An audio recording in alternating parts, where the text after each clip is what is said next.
E os cancelamentos continuam. Primeiro foi a saga do Superman, agora é a coleção clássica Marvel.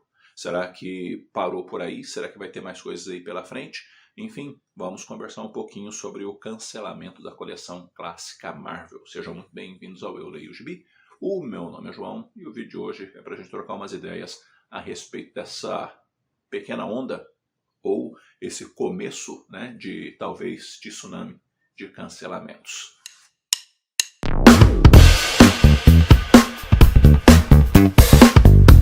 Quando a saga do Superman foi cancelada, né, foi anunciado o cancelamento dela, isso causou surpresa e ao mesmo tempo uma certa situação onde a gente viu que isso era possível acontecer a partir do momento em que a Panini disse que a saga do Superman passaria a ser quinzenal, aliás, bimestral, né?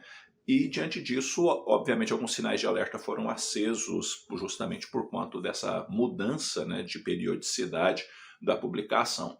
E fechou na edição de número 24.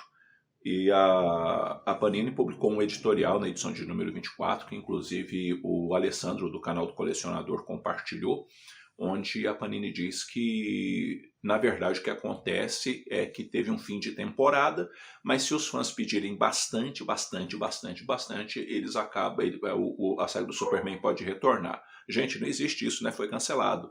Ah, mas por quê? Falar que isso é fim de temporada e falar pra gente que para ter uma nova temporada precisa ficar pedindo, implorando na internet, é porque foi cancelado. Isso aí nada mais é do que eufemismo para cancelamento, né? Porque se tivesse vendendo bem, tivesse tudo ocorrendo dentro da normalidade, eles não tinham cancelado coisa nenhuma, eles tinham mantido o título e sem previsão de terminar, porque a gente sabe que a política é muito simples. Enquanto estiver vendendo bem, a gente vai continuar publicando. Na hora que parar de vender bem, vai cancelar. E até porque é uma empresa que visa lucro. E produto que não está vendendo acaba saindo de catálogo. E foi o que aconteceu com a saga do Superman. Então, para retornar tem que ter bastante pedido. Ou seja, cancelou mesmo, né? Falar que só que terminou a temporada, não existe isso. Mas por quê? Porque se tivesse terminado a temporada, teria previsão para começar a segunda temporada. E essa previsão, ela simplesmente não existe. Então, florear a coisa com esse tipo de situação, na verdade, não ajuda muito, né? Chegou ao fim, pronto, fazer o quê? Se for retomar histórias do Superman clássicas, é muito provável que acabe saindo em outro formato. E diante dessa circunstância toda, e diante dessas situações todas, o que acabou acontecendo? Chega a notícia então de que a coleção clássica Marvel também está chegando ao fim.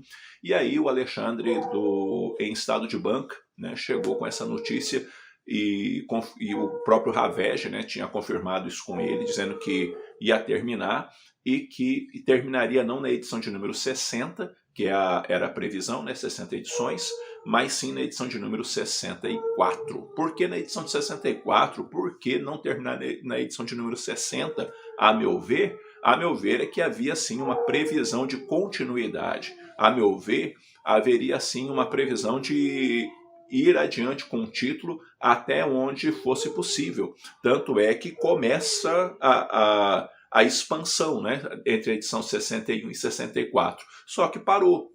Por quê? Porque é muito provável que tenham feito uma reunião, tenham avaliado números e coisas desse tipo e visto que não valia a pena a continuidade da publicação.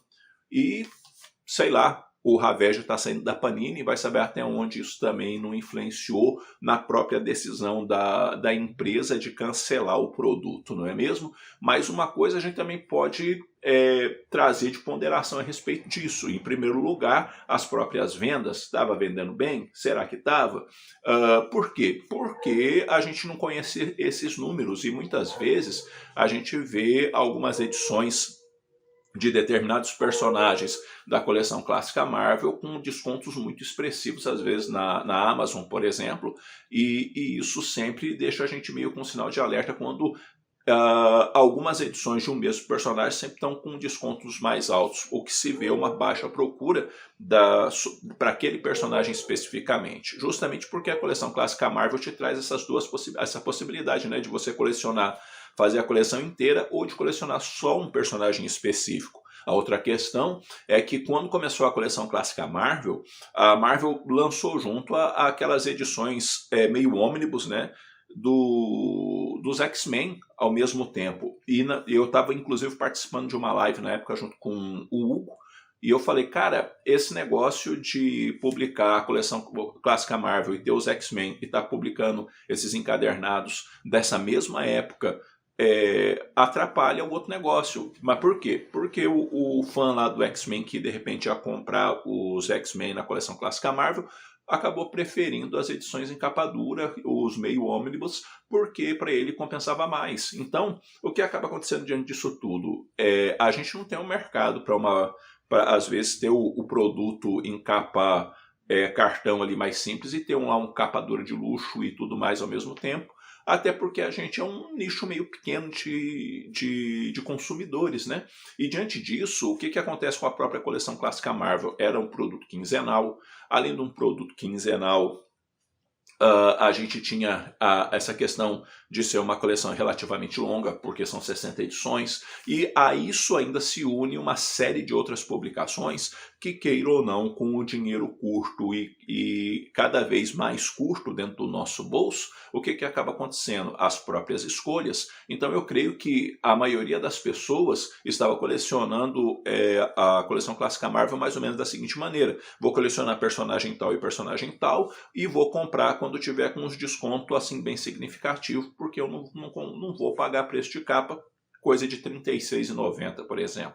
Então, por exemplo, os do Hulk eu peguei, por razões óbvias, né? E também estava pegando ali o Demolidor, o Homem-Aranha e o Quarteto Fantástico. Mas daquele jeito, né? Bem devagarinho, conforme fosse possível. Mas por quê? Justamente por quanto dos preços, a quantidade de publicações que a gente tem hoje e essas coisas assim. Então, às vezes, o próprio número de publicações simultâneas, às vezes também contribuiu para isso, uma vez que, diante das opções, os colecionadores acabaram optando por outros produtos, por outros títulos. Enfim, né, cada um precisa ter na sua coleção aquilo que realmente deseja. Mas o que está acontecendo? Acontece que está vindo também por aí agora a saga dos Vingadores, que começa no mês de agosto. E aí, quando eu escutei que ia vir a saga dos Vingadores, a primeira coisa que me veio à mente foi justamente, será que algum outro título será cancelado? Mas por quê? Porque a gente sabe que o Demolidor, depois que terminou a fase da Innocent, passou a ser bimestral. Não sei se está vendendo bem, mas pode ser de repente um sinal de alerta que de repente aí a coleção, a saga dos Vingadores acabe ocupando talvez, né, o lugar do Demolidor no futuro. Não sei, tá? Isso é uma questão minha aí, só uma mera conjectura minha dessa possibilidade. Fato é que a saga dos Vingadores, né, vai pegar aí a fase do Roger Stern e vai começar meio que no meio, né? Então eu não entendi essa decisão da Panini. Afinal de contas, deveria começar lá no início da fase do Roger Stern e publicar ela inteira e não começar na metade, porque daí você já pega o bonde andando, e uma vez que isso acontece, o cara fica já meio perdido na publicação, porque está começando no meio, né? Dentro da lógica, deveria ser no início de fase e não no meio da mesma. Mas, enfim, sabe-se lá a forma com que se avaliou, né, a editora para começar a saga dos Vingadores dessa maneira, né? E muitos também estão aí comemorando por conta do anúncio aí do Omnibus, né, Gerações, do John Byrne. Além disso, uma notícia que vem lá de fora e que eu quero compartilhar com vocês rapidamente é que o J. Michael Straczynski, o cara do Poder Supremo, o sujeito do Homem-Aranha, e que nem todo mundo gostou do Homem-Aranha dele, está voltando para a Marvel. Sim, o homem que também fez o Renascer dos Deuses no Thor, né? E Em Nome do Pai, ele está voltando para escrever o Capitão América. E vamos ver se esse trem vai ficar bom ou não vai. E quem vai desenhar essa fase aí que o J. Michael Straczynski vai escrever o Capitão América é o Jesus Sais. Então fica aí a dica para vocês do vindouro escritor do Capitão América, o novo título do Sentinela da Liberdade. Em breve começa também lá nos Estados Unidos. Bom, galera, é isso daí. Eu vou ficando por aqui. Eu espero que esse vídeo tenha tido alguma utilidade para vocês. E se você não é inscrito no canal, inscreva-se no canal e dê uma força para a gente poder chegar aos 20k de inscritos aqui no YouTube. E também curta o vídeo, que curtindo o vídeo vocês ajudam muito na divulgação do canal dentro do próprio YouTube. E vou deixar na tela o nome dos apoiadores do canal. Valeu pela força, pelo apoio de todos vocês. E logo, logo eu tô voltando com outro vídeo. Um abraço forte em todo mundo. Até a próxima.